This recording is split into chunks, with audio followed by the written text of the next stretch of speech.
Parusia 18. Cosa pensare del dogma di Benedetto XII? Dopo la morte è troppo tardi per salvarsi. Che dire di questo dogma di Papa Benedetto XII nel Medioevo che afferma che dopo la morte è troppo tardi per essere salvati? È un dogma solenne, è la Costituzione Benedictus Deus dove il Papa, seguendo un parere opposto del suo predecessore, a titolo privato, si pronuncia a nome della Chiesa Cattolica, commettendo l'infallibilità. Cosa pensare di questo dogma? Vuol dire che ogni uomo che arriva dopo la morte per infarto, senza grazia, qualunque ne sia la causa, è dannato per l'eternità. La risposta è sì. Un dogma impegna l'infallibilità della Chiesa. È un punto di riferimento certo che impegna lo Spirito Santo e non può essere cambiato.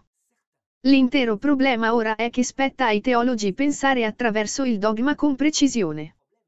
Lo Spirito Santo gli dà i suoi punti di riferimento e niente di più. Ci sono state due interpretazioni di questo dogma. Il primo, quello di San Tommaso d'Aquino, visse prima del dogma, ma poco importa, lo conosceva già, e dice che dopo lo scompenso cardiaco, subito, quindi quando è la separazione dell'anima e del corpo, subito qualunque ne sia la causa, ogni essere umano che arriva dall'altra parte senza grazia e conduce all'inferno per l'eternità. A cominciare dai bambini morti senza battesimo, non hanno colpa personale, ma è così che non hanno grazia e così conclude. Ovviamente dice che non stanno soffrendo, è un limbo eterno. Sarà rifiutato dalla Chiesa Cattolica da Papa Benedetto XVI nel 2007. Quindi era un'ipotesi sbagliata. D'altra parte per San Tommaso d'Aquino, le persone che muoiono con un peccato mortale di debolezza, per esempio, essendo in procinto di tradire la moglie, la persona ha un attacco di cuore, viene portata all'inferno per l'eternità. Viene come un ladro, vero?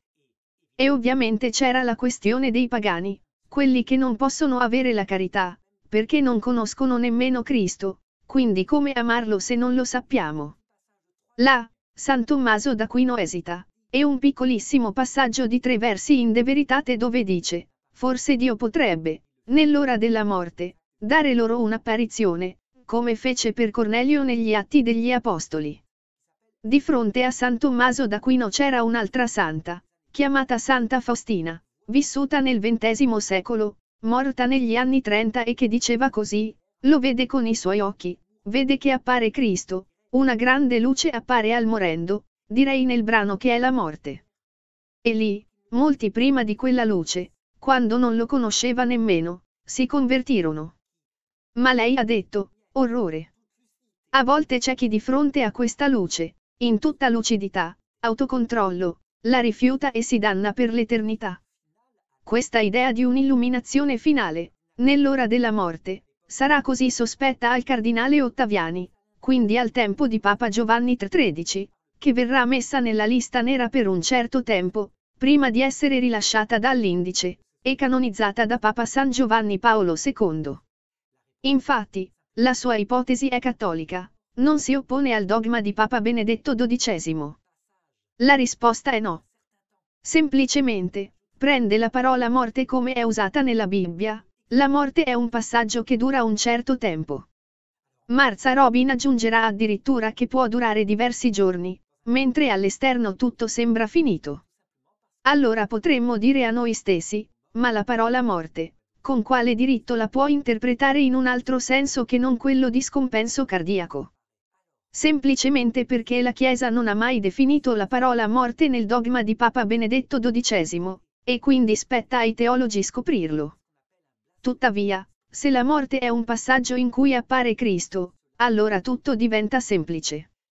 Solo quelli che hanno visto Lui, Cristo, avendolo respinto in tutta lucidità, avendo commesso quella che si chiama bestemmia contro lo Spirito Santo, in perfetta padronanza di sé, solo questi vanno all'inferno.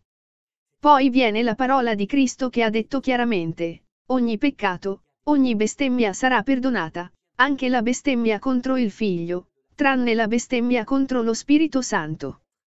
Ciò significa, aggiunge San Tommaso d'Aquino, peccato perfettamente lucido, perfettamente dominato. Questo esempio mostra come funziona la teologia.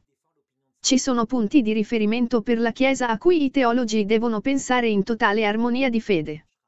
Si può dire che un sacerdote di Flavigny ha emesso una tesi per difendere l'opinione di San Tommaso d'Aquino nel 2016, e ha avuto l'imprimatur e io stesso, ho emesso una tesi inversa, che non è stata ancora sostenuta, che difende l'opinione di Santa Faustina, ed ebbe l'imprimatur.